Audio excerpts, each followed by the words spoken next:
کون نہیں چاہتا کہ میں سنجیدہ رہوں؟ اور اسلام اپنے ماننے والوں کو سنجیدہ رہنے کی تعلیم دیتا ہے اور ایک سنجیدہ زندگی گزارنے کی تعلیم دیتا ہے. تبھی تو کہا گیا کہ زیادہ مت ہنسو، اس لیے کہ زیادہ ہنسنا یہ دل کو مردہ کر دیتا ہے، اور زیادہ ہنسنا یہ غیر سنجیدہ ہونے کی علامت ہے. آدمی کو اپنا انجام معلوم نہ ہو کہ مرنے کے بعد مجھے کہاں جانا ہے، اور آدمی کہا لگا رہا ہو، اس کا مطلب یہ ہے کہ یہ آدمی سخت غیر ذمہ دار ہے. اس آدمی کو اپنا انجام معلوم نہ ہو، کہہ لگا رہا ہے.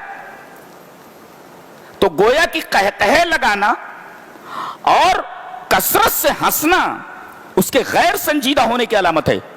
اور اسلام اپنے ماننے والوں کو سنجیدہ زندگی گزارنے کی تعلیم دیتا ہے اور کہتا ہے کہ تمام کے تمام مسلمان انتہائی سنجیدہ زندگی گزاریں. اور یہ لہو کیا کرتا ہے؟ آدمی کو سنجیدگی سے غیر سنجیدگی کی طرف مائل کر دیتا ہے. یہ خطرناک چیز ہے لہو. اور لعب کس کو کہتے ہیں؟ ترکو ما ینفع بما لا ینفع، نفع بخش چیز کو جو چھڑا کر غیر نفع بخش چیز کی طرف ڈھکیل دے، اس کو کہتے ہیں لعب.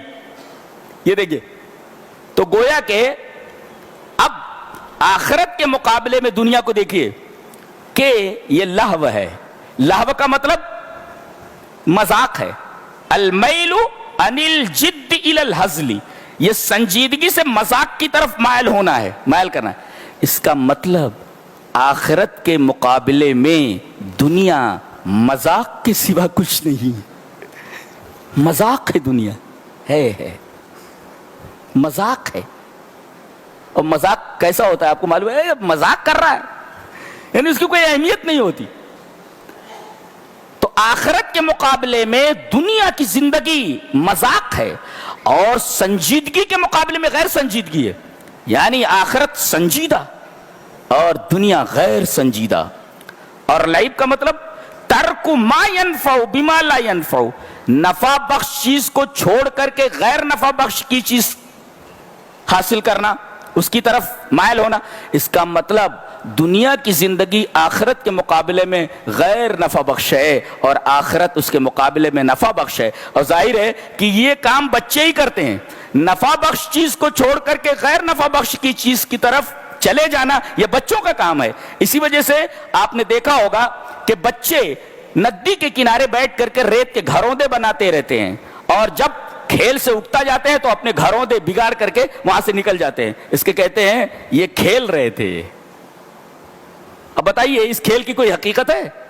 تو آخرت کے مقابلے میں دنیاوی زندگی لہو و لعب کے سوا کچھ نہیں ہے. اگر آخرت سنجیدہ ہے تو دنیا غیر سنجیدہ، آخرت اگر نفع بخش ہے تو دنیا غیر نفع بخش ہے. اور بے وقوف ہی ہوگا وہ آدمی جو سنجیدگی کو چھوڑ کر کے مذاق کی طرف مائل ہو اور نفع بخش چیز کو چھوڑ کر کے غیر نفع بخش کی چیز کی طرف متوجہ ہو.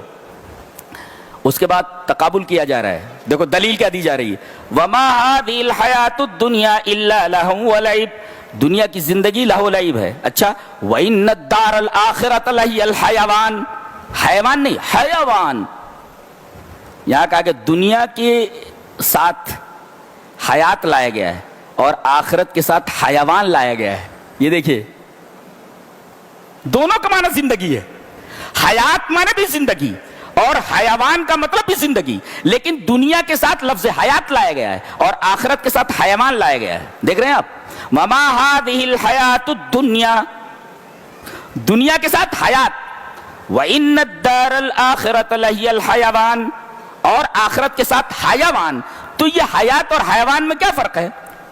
تو حیات کہتے ہیں ہی التی بعدها موت، ایسی زندگی جس کے بعد موت ہو، اسے حیات کہتے ہیں.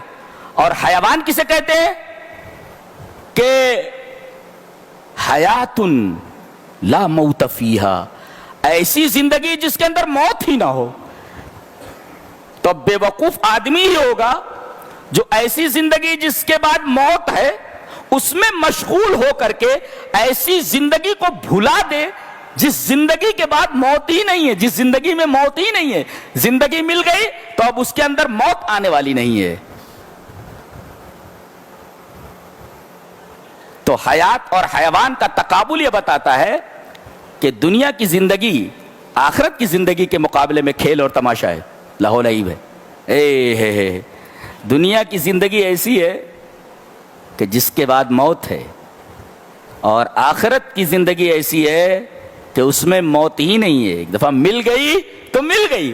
کون نہیں چاہتا کہ ہمیشہ کی زندگی مجھے مل جائے، مجھے موت نہ آئے، اور کبھی بوڑھا نہ ہو آدمی، نوجوان ہمیشہ رہے، وہ نوجوان رہے، اس کی بیوی نوجوان رہے، نعمتیں کبھی ختم نہ ہوں، کون نہیں چاہتا؟ اور یہ جو زندگی ہے یہ 60-65 سال کے بعد ختم ہو جانے والی ہے۔ 100 بہت کم لوگ کراس کر پا رہے ہیں اب جی۔ تو یہ 100 سالہ 60-70 سالہ زندگی کے اندر مشغول ہو کر کے ایسی زندگی کو چھوڑ دینا جس میں موت نہیں ہے، یہ وہی آدمی کر سکتا ہے جس کا دماغ خراب ہو،